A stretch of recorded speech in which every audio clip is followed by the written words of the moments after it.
Oi meninos, tudo bem? Para não perder o costume do professor Jonathan, bom dia, boa tarde, boa noite. Eu me chamo Paula Caroline, sou residente de clínica médica do Hospital do Câncer e hoje eu vou conversar com vocês um pouquinho sobre leucemias, por uma solicitação do professor que pediu para que eu batesse um papo com vocês sobre leucemias. É um assunto muito extenso que pode gerar várias outras aulas de cada leucemia em específico, mas hoje a gente vai falar basicamente sobre os conceitos. Bom, a gente vai ter uma noção básica sobre leucemias, que também é um assunto muito importante, inclusive na prática clínica de vocês e também para as provas que vocês vão fazer. Então vamos lá, a aulinha é uma aulinha pequena, tem 71 slides, mas os slides são pequenos e é uma aulinha rapidinha também, tomara que vocês não cansem muito. Os tópicos da aula vão ser, primeiro, a hematopoiese, porque é preciso a gente entender a formação das células hematológicas para conseguir entender o conceito de leucemia. Depois a gente passa para esses conceitos importantes, vamos classificar e dar alguns dados de epidemiologia do Brasil em relação às leucemias e também do Mato Grosso. No nosso Hospital do Câncer nós temos muitos casos de leucemias, então acho importante a gente ter uma noçãozinha de como são os casos aqui no estado. Vamos falar sobre alguns fatores de risco, o rastreamento, o diagnóstico e depois a gente parte propriamente dito para as leucemias. Primeiro as agudas, depois as crônicas. Então vamos lá, recordar é viver. Hematopoiese é o que vai fazer a gente compreender basicamente os conceitos fundamentais da leucemia. A gente sabe que na formação das células do sangue, na medula óssea, tudo começa com uma célula que a gente chama de célula totipotente, ou também pode ser chamada de célula mãe, a célula progenitora, a stem cell, que é a célula tronco.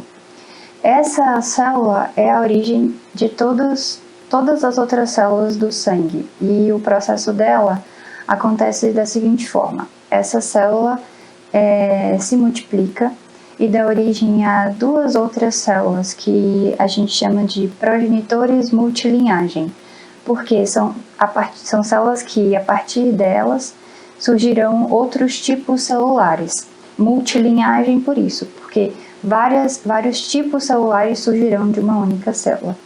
Então os dois primeiros progenitores multilinhagem que surgirão da célula mãe, da célula totipotente, são o CFU mieloide e o CFU linfóide. CFU é o Colony Forming Unites, que é a sigla para progenitores multilinhagem. Então, vamos chamar de progenitores mesmo. Então, a gente tem os progenitores mieloides, o progenitor mieloide e o progenitor linfóide. Começando com o progenitor linfóide, ele vai dar origem a dois outros progenitores, que são as células pré-B e pré-T, e elas ainda são consideradas progenitoras, então a gente pode considerá-las como blastos. O blasto B e o blasto T. E delas vão surgir as células maduras, que a gente chama de linfócito B, se vem do pré-B, e o pré-T origina tanto as células natural killer, quanto os linfócitos T também, que na verdade são a mesma coisa.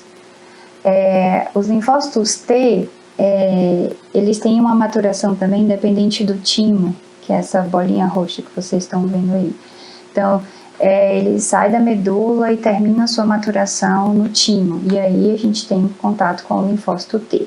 O linfócito B depois vai se transformar em plasmócito e produzir os anticorpos, e ter um tipo de leucemia que afeta justamente o linfócito B e sua transformação em plasmócito, então não vai haver produção de anticorpos nesse tipo de leucemia.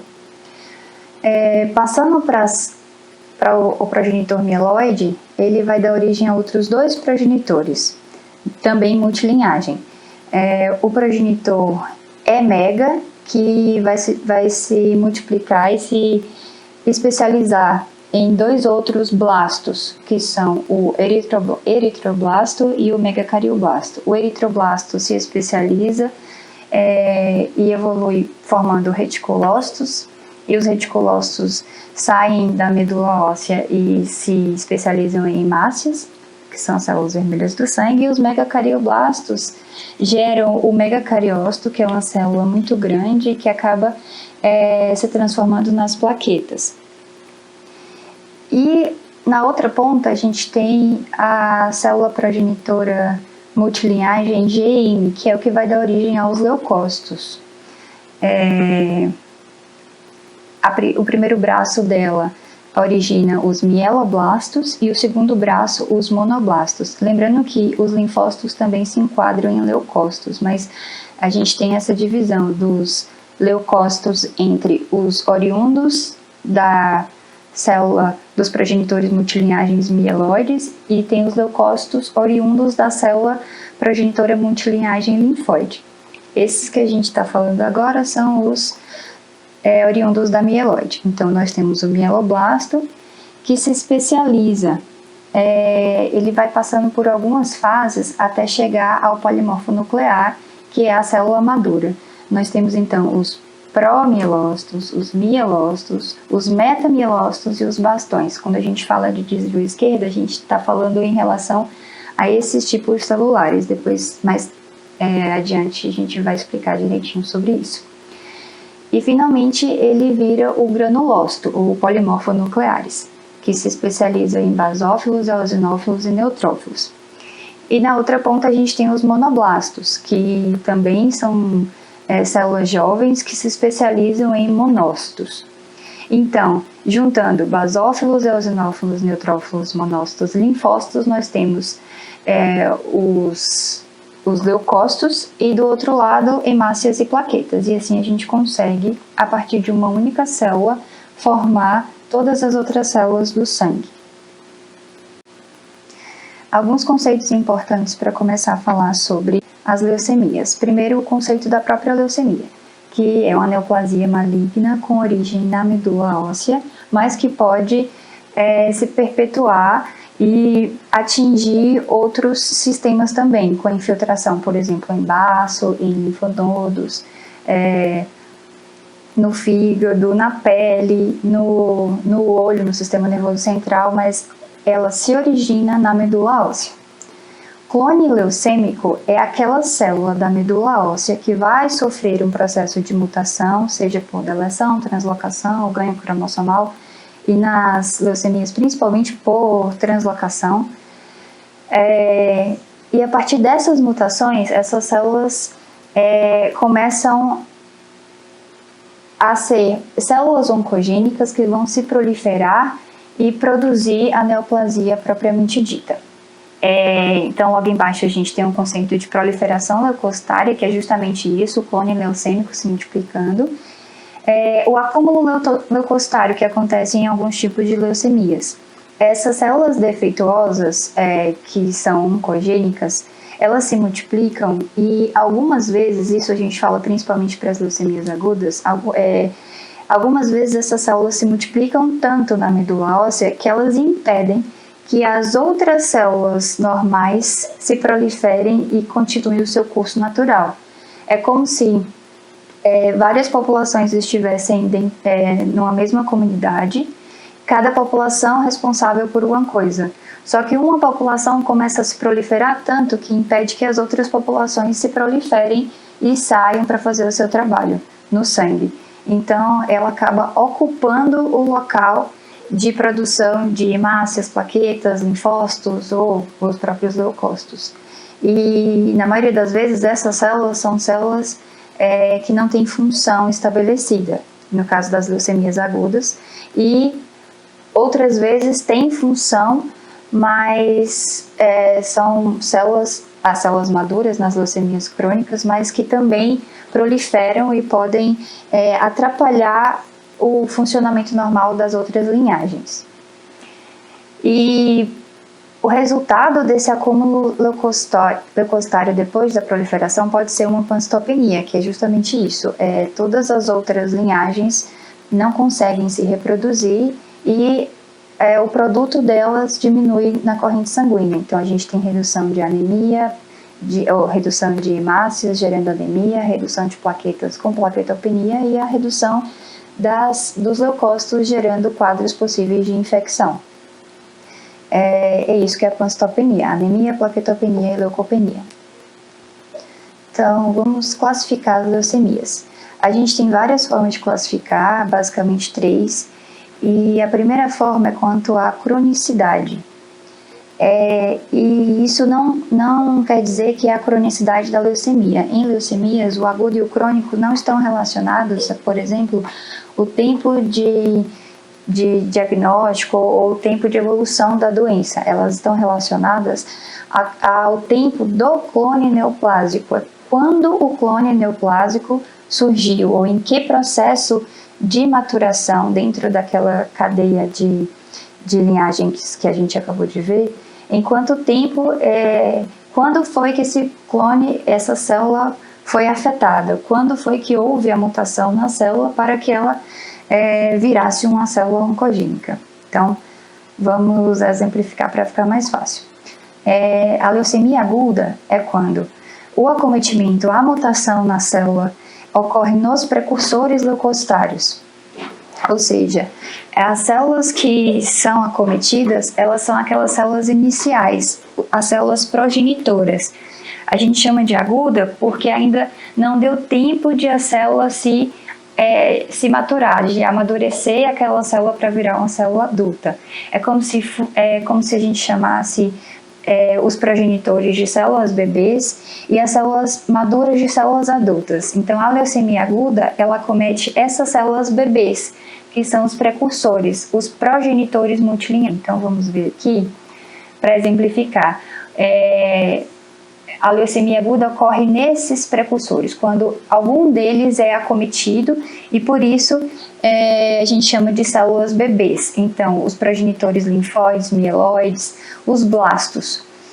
Por isso que vocês vão ver que no diagnóstico de leucemias a gente define a partir da quantidade de blastos para a leucemia aguda, porque essa célula acometida na leucemia aguda, que são os blastos, vão se proliferar e a partir de um determinado valor a gente consegue definir se realmente existe ou não proliferação de blastos. Então, a gente tem essa proliferação de células imaturas, células bebês, que são células que ainda não terminaram seu amadurecimento, então elas não têm uma função hematológica específica, definida.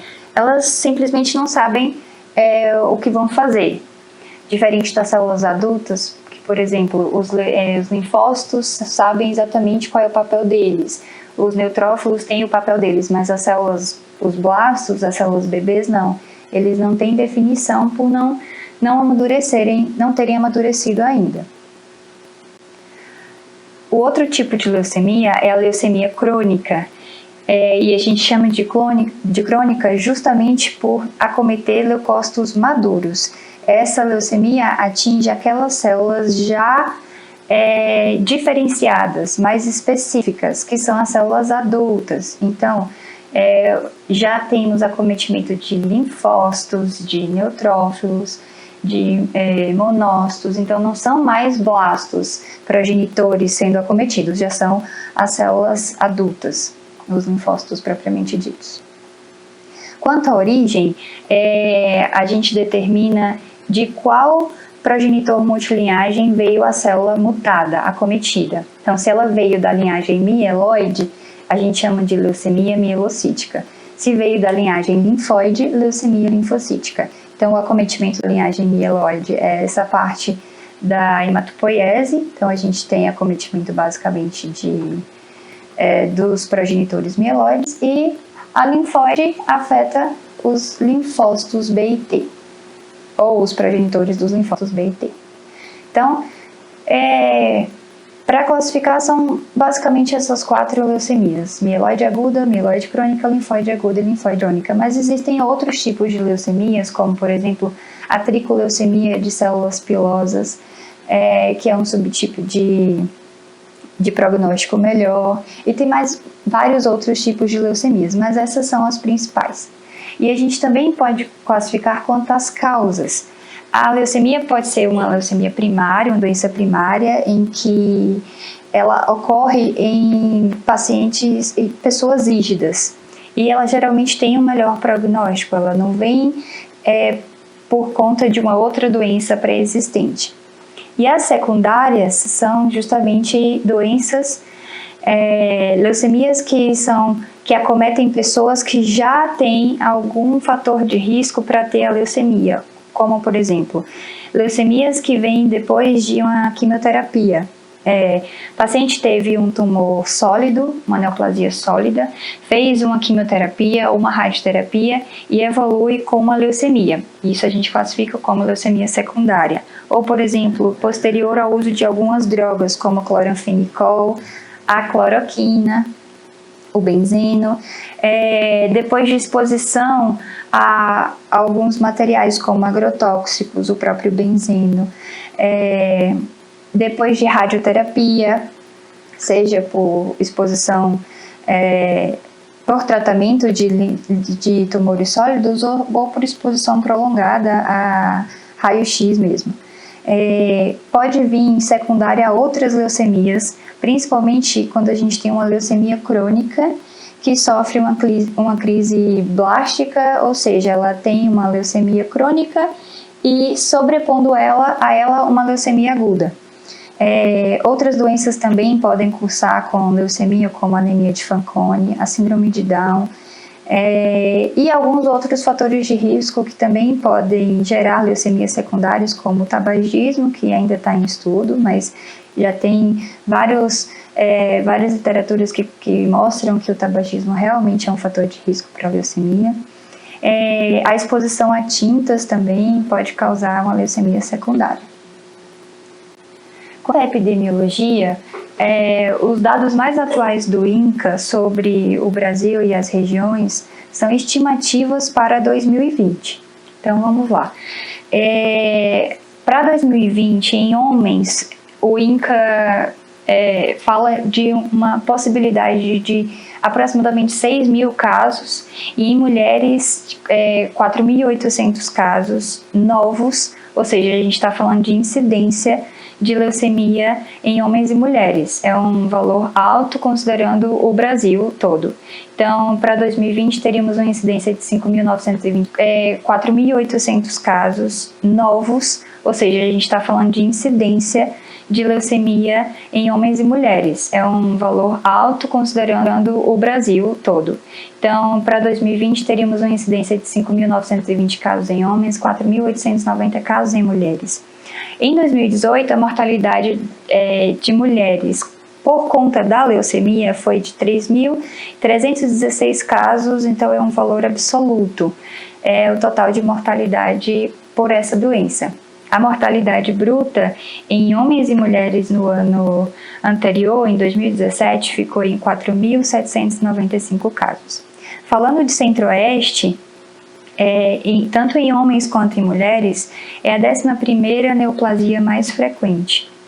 Em adultos, em crianças, a gente muda um pouco esse valor, principalmente para as leucemias agudas em crianças, que são o principal câncer infantil.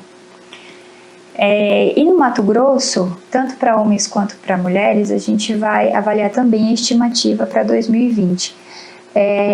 O INCA fala em 3,8 mulheres para cada 100.000 mulheres tendo leucemia, e uma incidência em homens de 4 casos para cada 1.000 homens no estado do Mato Grosso. A gente sabe que a leucemia é mais comum em adultos acima de 55 anos, mas que em crianças abaixo de 15 anos é o câncer mais comum. Tem uma incidência mundial de 249.000 casos e é o 10º tumor mais incidente entre todos os cânceres, considerando o mundo todo. A gente sabe também que a incidência de leucemia acaba sendo maior em países de alto desenvolvimento. É o que parece estranho à primeira vista, mas que a gente considera também a quantidade e ao perfil do diagnóstico feito nesses locais. Principalmente América do Norte, Europa, Austrália, que tem uma incidência maior.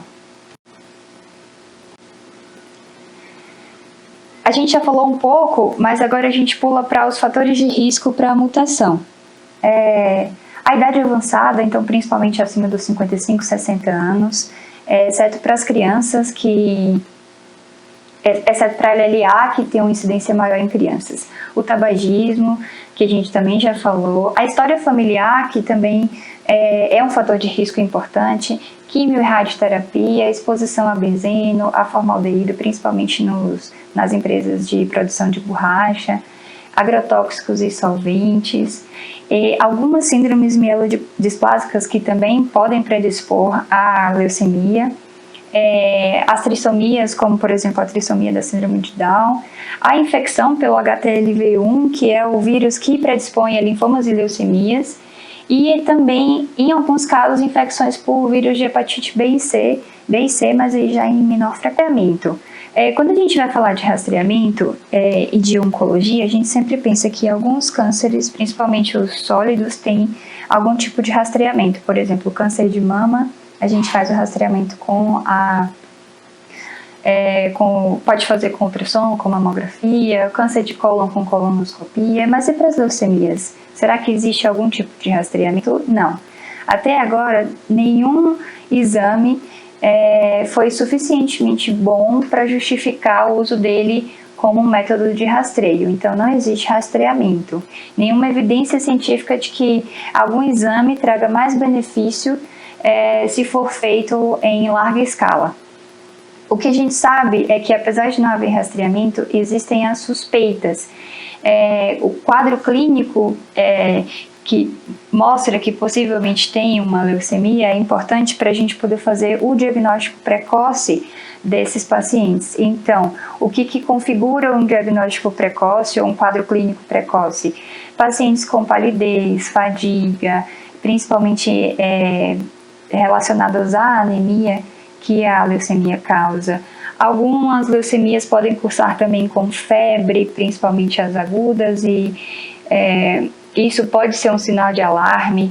Adenomegalias generalizadas, porque a gente sabe que as leucemias são originadas na medula óssea, mas podem invadir linfonodos e aumentá-los. Então, adenomegalia generalizada, principalmente em criança, pode ligar o alerta quanto a uma possível leucemia. Infecções persistentes ou recorrentes, aquelas crianças ou adultos que têm muitas infecções e que, quando a gente vai fazer o laboratório, a gente consegue identificar as alterações da leucemia. Crianças que têm facilidade de sangrar, por exemplo, hematomas, petequias, outros tipos de sangramento, como sangramento gengival, falam muito a favor de plaquetopenia, e já tem que também ligar o alerta, e alguns casos de hepatosplenomegalia, porque a gente viu também que tem infiltração em baço e fígado. Aqui só uma figurazinha para mostrar a febre que pode acontecer, a perda de apetite, até a perda de peso, a dor óssea, que também acontece por conta da ocupação medular e da proliferação dentro da medula. Dor óssea é muito comum em região external. As infecções, hepatosplenomegalia, aumento de linfonodos também podem sugerir e ligar o alerta para pesquisa de leucemia. Quanto ao diagnóstico, a gente vai falar mais à frente sobre o diagnóstico específico, mas falando de uma forma geral, para o diagnóstico das leucemias, a gente usa a associação de quadro clínico, laboratório e de alguns exames mais específicos em que a gente pode encontrar, por exemplo, blastos na corrente sanguínea. Então, o quadro clínico a gente já falou, o laboratório depende muito do tipo de leucemia, mas na maioria delas a gente pode achar uma leucocitose, o que não quer dizer que aquela pessoa está infectada ou muito menos que ela está protegida porque tem muitos leucócitos circulantes. A leucocitose pode ser às custas de blastos, que no exame de laboratório às vezes não consegue ser diferenciado. Dependendo da técnica, não dá para diferenciar se é um blasto, um leucócito imaturo ou um leucócito adulto. Então, é quantificado como leucócito, então gera uma leucocitose, que por ser blastos, por blastos, não vai gerar imunidade para a gente. Pode haver neutropenia, por exemplo, quando há proliferação de células linfóides e os neutrófilos diminuem de concentração. Anemia e plaquetopenia também por ocupação medular. Na hematoscopia, a gente pode até encontrar blastos circulantes no sangue periférico, que ajuda muito no diagnóstico. E a partir desse sangue periférico, a gente também pode fazer uma imunofenotipagem. E algumas leucemias podem, inclusive, começar o tratamento só pela avaliação do sangue periférico, mesmo antes de obter o aspirado de medula óssea. E aí vem os específicos, que são os exames mais específicos para as leucemias. O primeiro, que seria o mielograma e a fenotipagem do produto desse mielograma. E o mielograma, ele é fundamental para fazer a caracterização da célula. Por quê? A gente vai ver depois que tem a biópsia de medula óssea, e a biópsia de medula óssea, ela quantifica as células mutadas em proliferação na medula óssea, mas é o mielograma que define que célula é aquela que está se proliferando, então se é uma célula de linhagem mieloide ou linfóide. A citogenética de medula óssea também pode ser usada, principalmente para fazer o cariótipo da célula alterada, quanto a que translocação que aconteceu naquela célula, se é ou não é um cromossomo Filadélfia, tem alteração numérica de cromossomos ou teve alguma deleção, e isso vai ajudar para classificar no subtipo das leucemias, que é o que vai definir o tratamento. E foi a aquisição que a hematologia teve, que mudou muito o prognóstico das leucemias, porque diz que tratamento, aquele tipo de leucemia vai responder mais. Então, melhora muito o prognóstico dos doentes. O FISH, que também ajuda na pesquisa de alterações citogenéticas, e o PCR, que vai estratificar essas leucemias, principalmente na classificação da OMS, que é a classificação mais recente que a gente tem.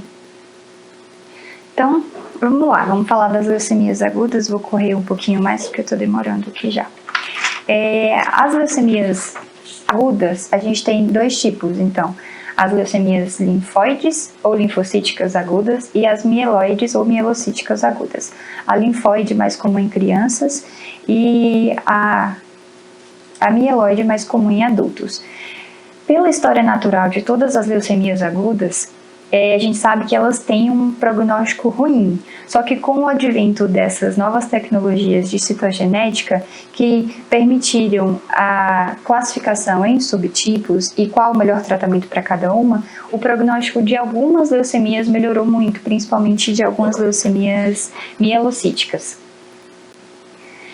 O processo de formação das leucemias agudas é basicamente o mesmo para mieloides e linfóides. Então, eu vou explicar aqui, mas vai servir também para os dois tipos de leucemias. Então, eu já falei um pouco, mas o que acontece, resumidamente?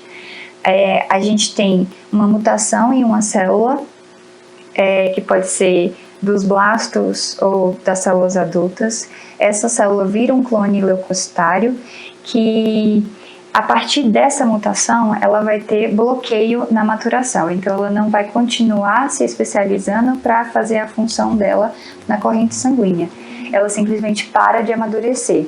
Quando são células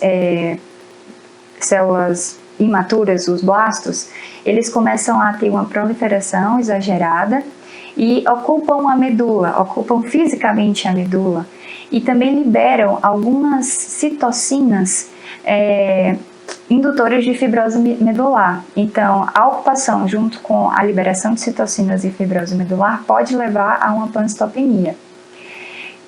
Associado a isso, a gente tem a leucemização, que é quando os blastos se proliferam tanto na medula que eles acabam saindo, indo para a corrente sanguínea, que é o que a gente chama de leucemização.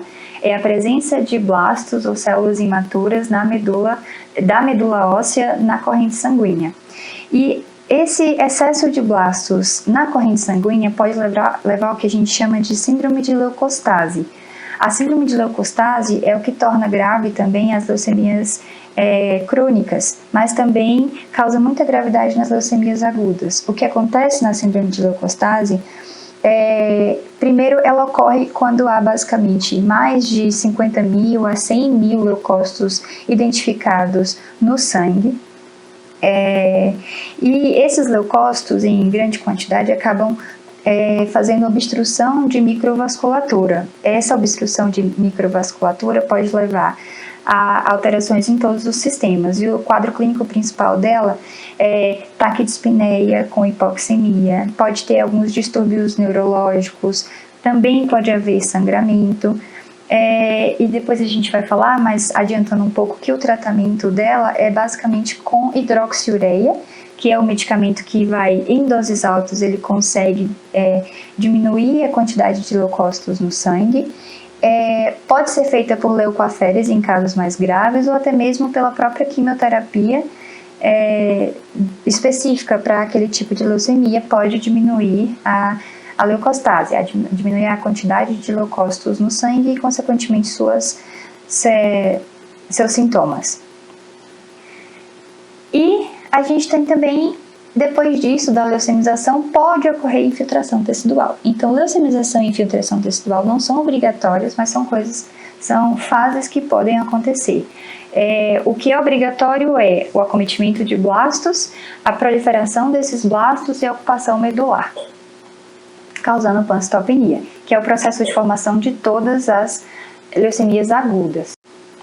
O quadro clínico delas vai diferenciar na mieloide linfóide em alguns pontos também, mas o que é geral para todas as leucemias agudas, que pela proliferação de blastos a gente pode ter a febre leucêmica, e principalmente nas leucemias linfóides agudas. Pela ocupação medular a gente vai ter pancitopenia e dor óssea, porque a ocupação ela é física, então a proliferação de blastos vai realmente aumentar a pressão dentro da medula, e isso pode causar dor, principalmente dor external. A leucemização também pode acontecer, e a gente já falou da síndrome de leucostase. Pode ter infiltração tecidual desses leucócitos alterados, fazendo hepatosplenomegalia, mas ele também pode se infiltrar em pele, muitas vezes fazendo a leuquimia cutis, que é uma coisa que a gente vai falar depois, principalmente nas crônicas. Também pode ter infiltração de gengiva, que é muito mais comum nas leucemias mieloides agudas, infiltração de órbita, de sistema nervoso central, de linfonodos, infiltração testicular. Mas o quadro clínico clássico é pela pancitopenia, então a gente vai ter astenia, febre, petequia, equimose e perda ponderal, cada um com sua célula em falta, respectivamente. E tem os quadros clínicos que podem diferenciar a leucemia mieloide da leucemia linfóide aguda. Por exemplo, a dor óssea, a febre neoplásica, esplenomegalia são muito mais comuns na leucemia linfocítica aguda do que na leucemia mielocítica aguda. Até que quando, por exemplo, a gente tem febre na leucemia linfocítica aguda, é um sinal esperado. Mas febre na LMA já tem que ligar o alerta de uma possível infecção secundária acometendo aquele paciente. Porque febre neoplásica não é tão comum assim na LMA, é mais na LLA. A esplenomegalia também de maior monta na LLA do que na LMA. E algumas células, alguns tipos de leucemia aguda podem infiltrar o timo e fazer aumento de massa mediastinal, principalmente em crianças, e quando vai investigar é um timo aumentado por infiltração de células da leucemia.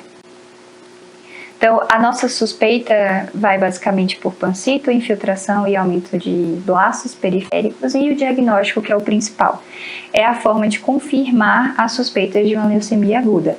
A gente confirma uma leucemia aguda pelo aspirado de medula óssea ou pela biópsia, quando encontramos maior ou igual a 20% de blastos na medula óssea. O mielograma vai dar para a gente de onde veio aquele blasto, de qual linhagem é ele, que é o tipo, se é mieloide ou linfóide, e a biópsia vai dar para a gente a porcentagem de blastos na medula óssea. E é a quantidade e a celularidade que existe nessa medula óssea, confirmando o diagnóstico de leucemia aguda. Então vamos lá para as especificações de cada leucemia. A LLA, que é a leucemia do bebê, da criança, que tem um pico entre 2 e 3 anos, é muito mais comum na infância, e o prognóstico também é muito melhor na infância do que no adulto. No adulto com LLA, a gente tem uma resposta pior com a quimioterapia, com cura de aproximadamente 30 a 40% apenas dos casos. Já na criança, a resposta à quimioterapia é excelente e atinge uma cura de até 85% dos casos, principalmente quando o diagnóstico é precoce. E é o câncer mais comum na infância. Em meninos tem uma discreta prevalência em relação às meninas, mas a quantidade é muito pequena também. E sendo LLA, a gente pode ter dois tipos principais. Então, a gente tem a LLA do tipo B, que acomete os linfócitos B, e o acometimento dos linfócitos T. A linhagem B é muito acometida que a linhagem T. Tanto que nós temos 3 classificações para as LLAs que acometem os linfócitos B, os progenitores dos linfócitos B.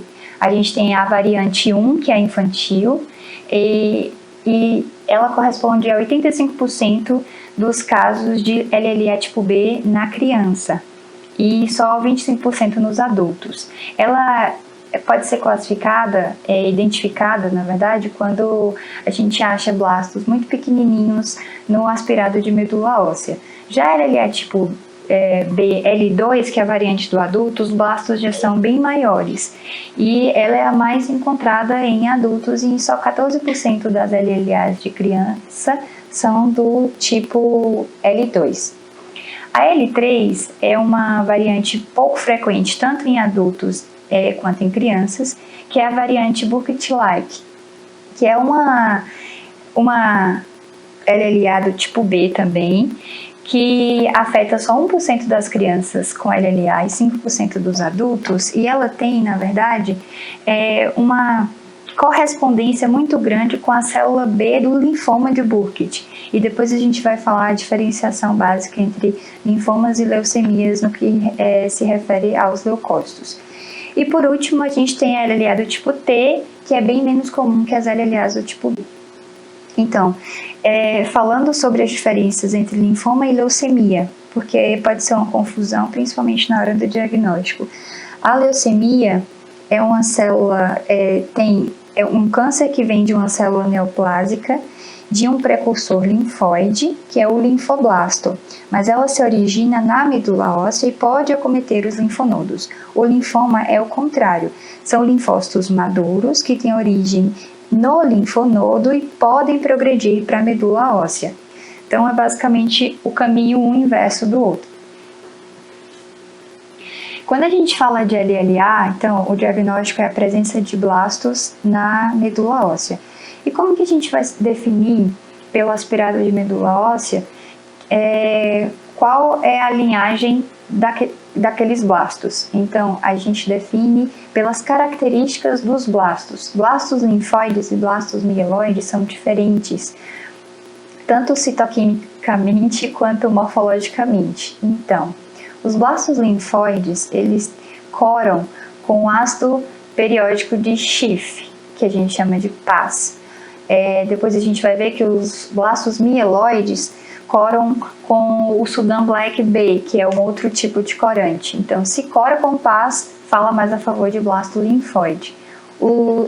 Tem também a presença de alguns marcadores fenotípicos diferentes dos blastos da linhagem linfóide. Então, os marcadores presentes na linhagem linfóide do tipo B são o CD 10, 19 e 20, e da linhagem T são o CD3 e o CD7.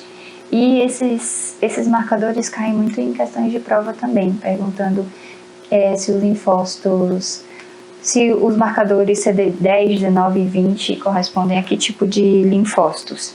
E aí a gente sabe que são os mais comuns para o tipo B. A citogenética mostra pra gente as mutações mais frequentes nas linhagens linfóides e também o prognóstico dessas mutações. Por exemplo, as mutações mais frequentes na linhagem linfóide de bom prognóstico são as translocações entre os cromossomos 12 e 21, hiperplasias, poliploidias e a presença do cromossomo Filadélfia. E de pior prognóstico, a translocação do 9 do 20, entre o 9 e o 22. Desculpa, falei errado. O cromossomo Filadélfia é de pior prognóstico. Ele é a translocação 9 e 22, como a gente vai ver mais tarde. De bom prognóstico, a translocação do 12 e do 21. O cromossomo Filadélfia, ele pode estar presente nas leucemias agudas, linfóides, mas é um cromossomo mais específico para um outro tipo de leucemia que a gente vai ver mais tarde, mas que também ele não é patógeno humânico. Então a gente vê, por exemplo, que ele é presente na LLA. Alguns fatores de bom prognóstico, que são esses que a gente acabou de ver, e a gente vai começar a falar sobre o tratamento. O tratamento da LLA parte do princípio em que existem dois caminhos. Primeiro, a gente faz o suporte para a panstopenia, caso ela já esteja presente, e depois a gente faz o tratamento específico. A panstopenia é o que pode levar o paciente a óbito mais rápido, então inicialmente o diagnóstico, a gente tem que tratar logo essa panstopenia. Então pode ser necessária a correção de anemia com transfusões de sangue, correção de sangramento também por plaquetas baixas, então a gente pode fazer transfusão de hemácias, algumas infecções ou até a própria neutropenia febril, que é uma complicação tanto do tratamento quanto da própria leucemia. E aí usando mão dos antibióticos para tratar a neutropenia febril e as outras infecções. Quanto ao tratamento específico, ele tem uma duração total de 2 anos. E ele tem uma particularidade que as outras leucemias não têm, que é obrigatória a profilaxia de sistema nervoso central. Então vamos lá, o tratamento específico da LLA ele é dividido em 4 fases. A primeira fase é a indução da remissão, que dura de 3 a 4 semanas, e aí podem ser usados ciclofosfamida com prednisona, vincristina, daunorubicina, que são os nomes dos quimioterápicos usados. Depois dessa fase de remissão, tem que se obrigatoriamente fazer a profilaxia de sistema nervoso central, geralmente com metotrexate intratecal, mas também pode ser feita com radioterapia, com o próprio metotrexate sem ser intratecal e mercaptopurina. Depois dessa indução e da profilaxia, a gente entra na fase de consolidação da remissão, que geralmente são 2 ciclos de 4 semanas seguidos de um ciclo de 8 semanas. E pode durar até 6 meses essa consolidação.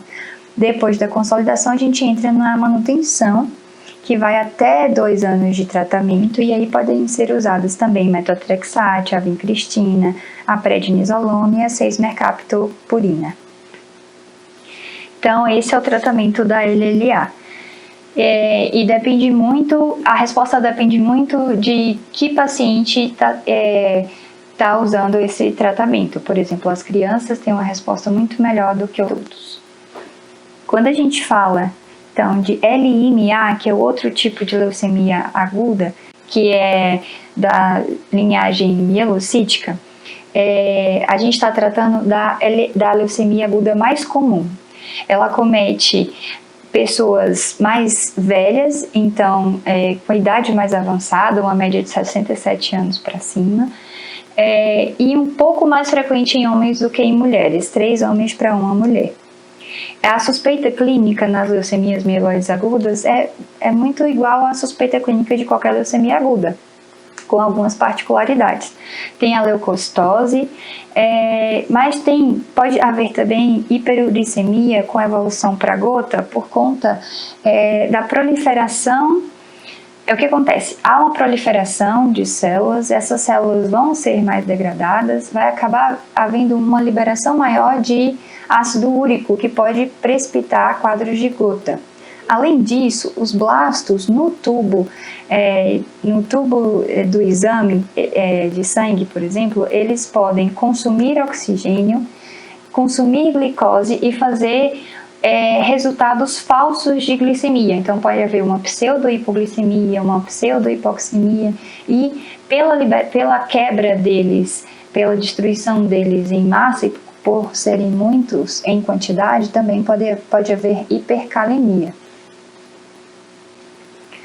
E, diferente dos blastos linfóides, os blastos mieloides têm na morfologia deles a presença de bastões de Auer, que são patognomônicos para a leucemia mieloide aguda. Então, encontrou bastões de Auer, é um blasto de leucemia mieloide aguda. Eles têm grânulos que dão uma cor azul quando são corados, e eles geralmente são maiores que os blastos linfóides. Eles coram com Sudan Black B e com a mieloperoxidase, enquanto os blastos linfóides coram com o PAS. E os marcadores deles também são diferentes. Então, como marcadores de blastos mieloides, a gente tem principalmente o 13 e o 14, o 33 e o 34. E as translocações que ocorrem nos blastos mieloides também são diferentes. A gente tem 3 principais que definem também o subtipo mieloide, que são a translocação entre o 8 e o 21, entre o 15 e o 17 e a inversão do 16. Então vamos falar de estadiamento, porque a LMA é uma leucemia que é subdividida em 8 tipos. Então a gente tem do M0 ao M7. Os tipos extremos têm o pior prognóstico e os tipos do meio têm o melhor prognóstico. A gente fala de pior prognóstico para a M0, que é uma mieloblástica indiferenciada. Fala também para as LMAs que acometem também as linhagens eritroide e do megacardioblasto. Então, quando acomete linhagens das células vermelhas e das plaquetas, elas também garantem um prognóstico pior. As leucemias mieloides agudas de melhor prognóstico são as que acometem aquela evoluçãozinha de leucócitos que a gente viu no começo da aula. Os promielócitos, os metamielócitos, os mielócitos e os monócitos. O tipo M4 ele pode ser subdividido em agudo com eosinofilia e agudo sem eosinofilia, mas isso não interfere no prognóstico, que continua sendo um bom prognóstico.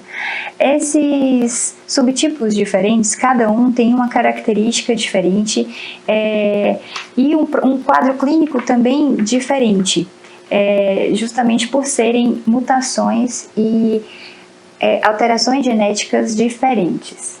Então vamos lá entender o que eu estou falando. O tipo mais comum é o M2, que corresponde a 30% das LMAs. O que tem mais tropismo pela órbita, que é o que causa os cloromas, também é o tipo M2, que é o mais comum. Cloroma ou mieloblastoma ou sarcoma granulocítico acontece muito quando há uma alteração de monossomia do cromossomo 7 ou uma trissomia do cromossomo 8 ou do cromossomo 4. Às vezes também quando tem uma inversão do 16 e uma translocação entre o 8 e o 21. A presença dessas alterações citogenéticas podem falar a favor de evolução com cloromas ou sarcoma granulocítico, que é um tumor extramedular de crescimento muito rápido. O tipo M3 é o tipo que mais tem risco de ser IVD, porque os promielócitos secretam substâncias procoagulantes, então podem predispor a sangramento e, ao mesmo tempo, consumo de fatores de coagulação. O tipo M3, ele tem como citogenética a translocação do 17 e do 15, e é o que faz ter também essa alteração mais comum. Então, pensou CIVD, pensou LMA-M3. Pensou cloroma, pensou LMA-M2. A de melhor prognóstico, que também é a mais curável, é inclusive a M3, porque ela tem um medicamento, o ácido transretinóico, que é o ATRA, que é um medicamento específico para M3, que melhorou muito o prognóstico das pessoas com LMA-M3. E 100% dos blastos mieloides M3, eles têm os bastões de Auer, bastonetes de Auer, então são mais fáceis de se identificar. Alguns outros tipos não têm, por exemplo, o M0 e o M7, que tem mau prognóstico, eles não têm os bastonetes de Auer ou têm em pequena quantidade. O tipo que é mais associado à síndrome de Down é o M7, que também é um tipo de pior prognóstico, e o que mais causa hipertrofia gengival é o M4 e principalmente o M5. Inclusive no nosso hospital a gente tem um caso de LMA-M5 com hipertrofia gengival. Então vamos lá. Essas são as alterações específicas que podem acontecer, que a gente acabou de falar. E existe um outro estadiamento. Esse estadiamento primeiro que a gente falou é o estadiamento que é mais usado, é o mais antigo, só que não é basicamente o mais certo. Usa-se muito ainda, principalmente nas provas, mas o estadiamento que tem mais sido aceito pelos hematologistas é esse atual da OMS, que usa as translocações, as alterações citogenéticas e as técnicas mais avançadas de diagnóstico hoje para classificar as leucemias. Daí ele classifica em leucemia mieloide aguda com anormalidades genéticas, e tem várias específicas, ou não especificadas, ou relacionadas a sarcoma. Então tem várias classificações e isso é mais específico da hematologia mesmo. Alguns fatores de mau prognóstico para LMA são, por exemplo, idade maior que 60 anos, ter mais de 100 mil leucócitos no momento do diagnóstico. Então, quanto mais leucostase, mais grave é o paciente e pior o prognóstico dele. Quanto mais idoso na apresentação inicial da doença, maior é a chance de evolução para evolução pior. Ter também a proteína CD34 como marcador é um fator de pior prognóstico. Já ter tido síndrome mielodisplásica antes é um fator de pior prognóstico, antes ou concomitantemente. E as LMAs que se desenvolvem, assim como todas as secundárias se desenvolvem depois de um outro tipo de câncer, têm pior prognóstico. Fatores de bom prognóstico são a presença de alterações nesses dois genes, que são o NPM1 e o CEBPA, e a translocação entre 8 e 21 e a inversão do cromossomo 16, como a gente viu lá atrás. O tratamento da LMA também tem a parte de suporte à panstopenia, como a gente tem na LLA, e o tratamento específico tem algumas diferenciações. Primeiro que não tem a obrigatoriedade de fazer profilaxia de sistema nervoso central com metotrexate intratecal, e são menos fases de tratamento, menos tempo de tratamento e, a depender do tipo, pode ter ou não um medicamento específico, que é o M3. A LMA M3 tem o ATRA, que pode ser usado e tem boa resposta, ou se for outro tipo, pode ser só fazer a indução da remissão com a quimioterapia e a consolidação da remissão. E aí nessa consolidação que se pode usar ou a quimioterapia ou o próprio transplante de medula óssea. Então vamos lá agora para as leucemias crônicas, que são a LLC e a LMC, que são leucemias totalmente diferentes das leucemias agudas que a gente acabou de falar, porque elas acometem as células adultas. Então, se a gente for lembrar daquela imagem de hematopoiese inicial, a gente vai ver que não são os blastos que são acometidos. Nas leucemias crônicas, a gente tem acometimento dos das células adultas já formadas e com alguma função ou alguma especificação. Então, o processo de formação é diferente, porque a mutação ocorre nessas células já diferenciadas e com um pouco de função, pelo bloqueio tardio na maturação delas. A proliferação ela pode ser de linfócitos, se for uma LLC, ou de polimorfonucleares e monócitos, que são os outros tipos de leucócitos, se for naquela parte de progenitores mieloides. Existe aqui, diferentemente da LLA, uma leucemização precoce. O que acontece? A proliferação dessas células adultas ocorre em um tempo menor e elas imediatamente vão para o sangue, são transportadas para a corrente sanguínea, para o sangue periférico. Então fazem uma leucemização muito precoce, o que aumenta também o risco de leucocitose e síndrome de leucostase. Tem um menor risco de infecções que na LLA, nas leucemias agudas. Por quê? Porque essas células proliferadas, elas tiveram um bloqueio na maturação já tardiamente, então elas conseguem ter alguma função contra infecções, já são um pouco mais diferenciadas, especializadas e conseguem combater as infecções. É por isso que aqui a gente tem que entender que às vezes não tem pancitopenia e não tem dor óssea, porque elas se proliferam num tempo menor e já saem para a corrente sanguínea, então elas não vão ocupar a medula, não causando pancitopenia, e não vão aumentar a pressão medular, não causando a dor óssea. Mas, em compensação, vão fazer uma síndrome de leucostase muito mais rápida e muito mais grave, possivelmente, do que as leucemias agudas. Mas, assim também como a leucemia aguda, ela pode ter infiltração em baço, fígado e linfonodo. Falando da LMC, que é a leucemia mielocítica crônica.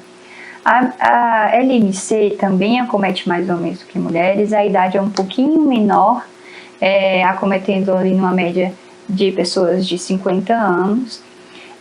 E o que acontece nela é o seguinte: há um acúmulo de células da linhagem mieloide adultas na corrente sanguínea. A origem da LMC é uma origem muito específica, que tem um cromossomo formado, que não é patognomônico, mas que é muito específico da LMC.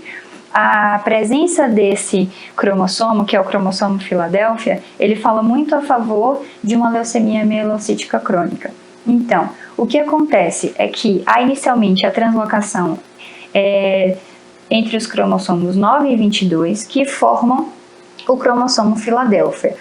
A formação do cromossomo Filadélfia que é o que origina a doença. O que acontece? Quando há essa translocação entre o 9 e o 22, um gene do cromossomo 9, que é o ABL, se aproxima do gene do cromossomo 22, que é o BRC. A união entre os genes ABL e BRC formam um gene híbrido que é oncogene. E ele aumenta a síntese proteica da P210, ou uma tirosina quinase. Sendo uma tirosina quinase, ela altera a divisão celular. Então, essa desregulação da divisão celular forma um clone neoplásico que vai começar a se proliferar e gerar a leucemia.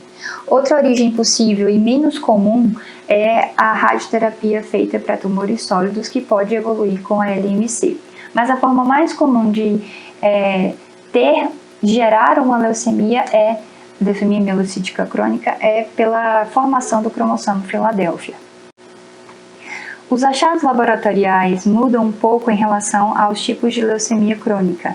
Na mielocítica, a gente tem mais basofilia, eosinofilia e neutrofilia. E como que eu vou saber diferenciar se essa neutrofilia, esse aumento de neutrófilos, é por conta de uma infecção ou por conta de uma leucemia? Por uma substância que é produzida, que é chamada de fosfatase alcalina leucocitária. A fosfatase alcalina leucocitária é alta nas infecções e baixa na leucemia mielocítica crônica. Então, por estar baixo, a gente pode pensar mais em leucemia do que numa infecção com aumento de neutrófilos. Tem a reação leucemoide com leucócito acima de 50 mil, e é pouco frequente ter infecção, como a gente já conversou, porque elas ainda têm um pouquinho de função na célula polimorfonuclear.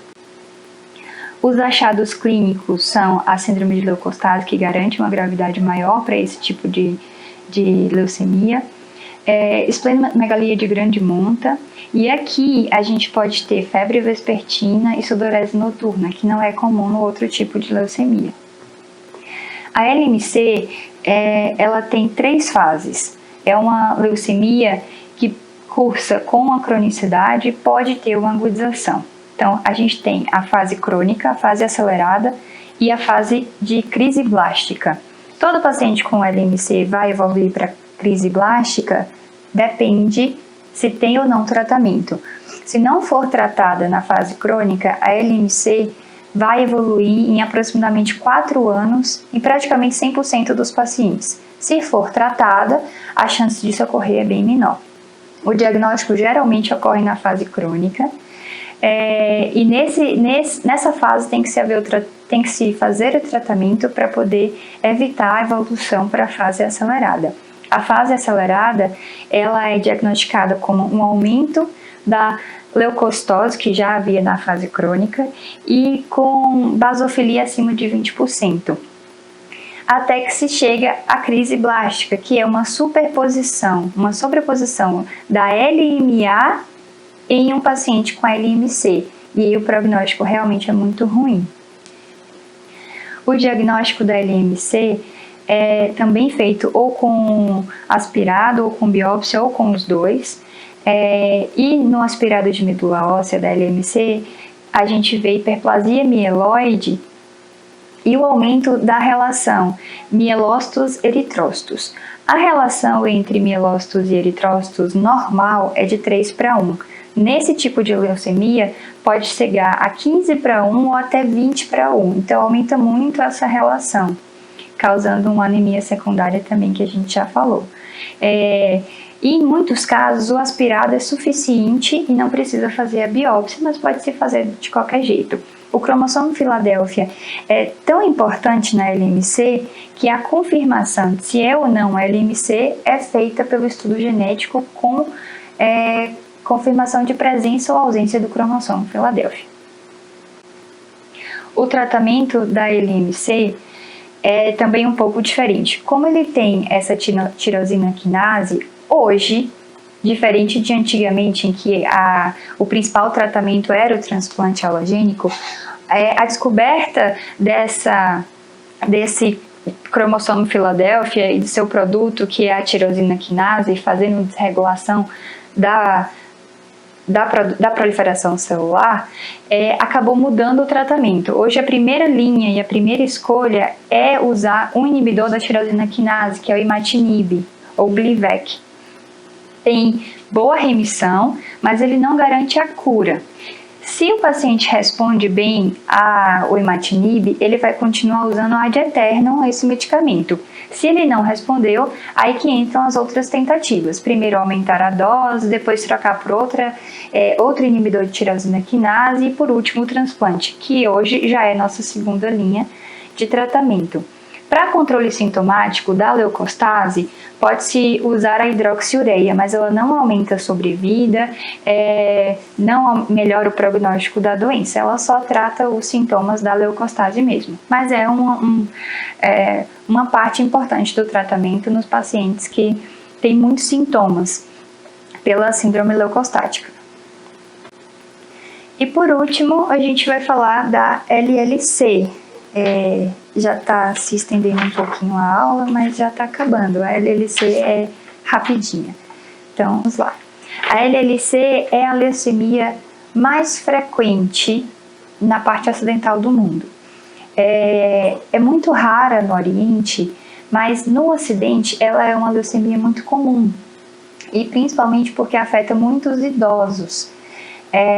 Só que na Ásia, não é o tipo mais comum de leucemia. E por isso os percentuais de leucemia entre o mais frequente e o menos frequente são muito controversos no que se refere ao mundo, porque a gente considera o Oriente, e a parte ocidental, que não considera, e aí nessa parte ocidental a gente sabe que a leucemia mais comum é a LLC. Então, vou lá falar sobre ela. O mecanismo de formação da LLC é um pouco diferente, mas porque ela afeta os linfócitos B. O linfócito B, na sua evolução natural, ele se transforma em plasmócitos e começa a produzir anticorpos. Se eu tenho uma interrupção da maturação desse linfócito B, ele não vira plasmócitos. Então, diminui a quantidade de plasmócitos e diminui a produção de anticorpos. Então, é um paciente que, apesar de ter um número de leucócitos alto, tem um risco maior de infecção por não produzir anticorpos. Diferente da LIMC, que o risco de infecção é mais baixo, aqui o risco de infecção é mais alto, porque quem é atingido é a célula que é produtora de anticorpos. Então, a gente vai ter uma baixa de anticorpos que faz aumentar o risco de infecção. A gente acha linfocitose, hipogamaglobulinemia, que é isso que a gente estava falando agora, de diminuir a quantidade de anticorpos, e pode também ter uma crise blástica associada, principalmente em casos graves com sobreposição de uma leucemia aguda, fazendo anemia e plaquetopenia, mas isso não ocorre em todos os casos. Alguns achados clínicos um pouco mais específicos podem ser a infiltração dérmica. Quando a célula neoplásica ela infiltra a derme, ela pode causar dois tipos de alterações: a leuquimia cutis e o blueberry muffin. O blueberry muffin é como se fosse um nódulo subcutâneo que não é patognomônico, mas que pode ajudar na caracterização daquele tipo de leucemia. A hepatosplenomegalia aqui é mais discreta, e a linfonodomegalia também, principalmente cervical, só que também mais discreta que para o diagnóstico.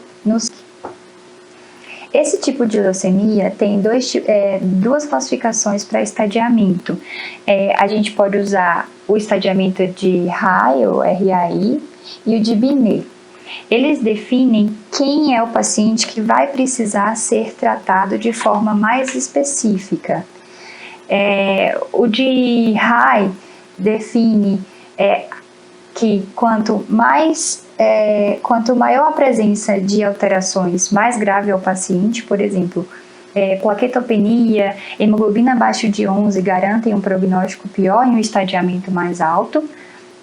E o de Binet avalia a quantidade de áreas acometidas com linfonodomegalias. Além da linfocitose, a quantidade de áreas, quanto mais áreas, pior o prognóstico daquele paciente e mais indicação ele terá de usar um tratamento específico. Então, quem são os pacientes que vão ter indicação de usar o tratamento? Os RAI 3 e 4 e os pacientes com Binet 6. E, além disso, os pacientes sintomáticos podem se beneficiar do tratamento. A gente pode fazer o tratamento ou com clorambucil ou com a própria quimioterapia, que se usa a associação de rituximab, ciclofosfonida e fludarabina. O transplante nesses casos não tem bom resultado. E o objetivo do tratamento aqui é só aumentar a sobrevida e principalmente alívio sintomático, mas não existe cura para esse tipo de doença. E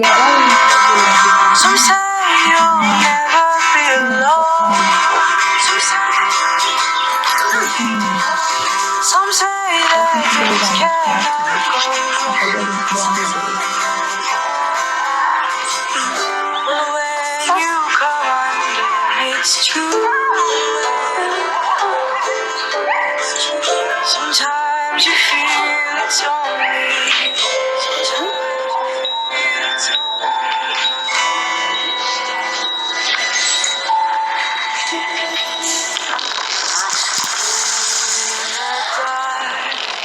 You feel low.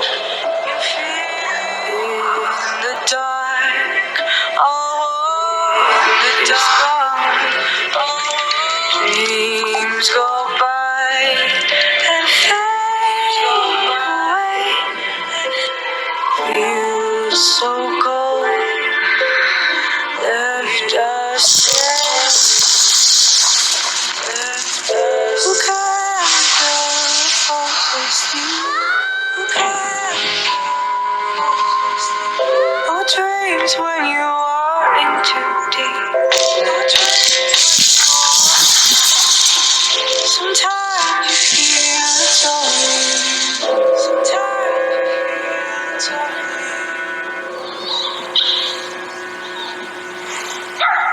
Don't give up.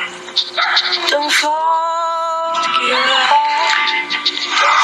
Let the warmth inside your heart make you come back again.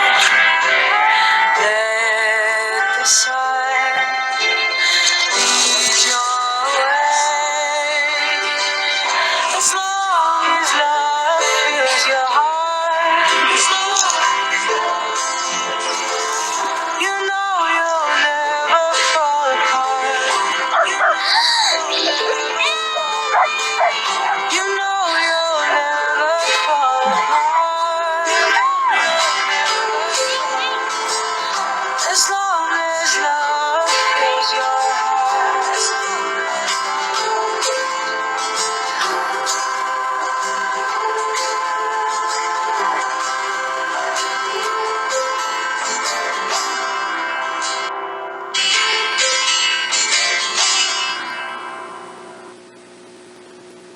Então é isso, a aula acaba aqui. Obrigada, pessoal, pela atenção de vocês. Espero que tenham gostado da aula. E, se possível, vamos doar medula, que a gente ajuda muita gente se a gente doar medula. O fevereiro laranja é o mês da leucemia, mas o ano inteiro a gente pode ser doador e ajudar quem está precisando do nosso carinho em forma de medulinha, tá ok? Então é isso. Tchauzinho, obrigada.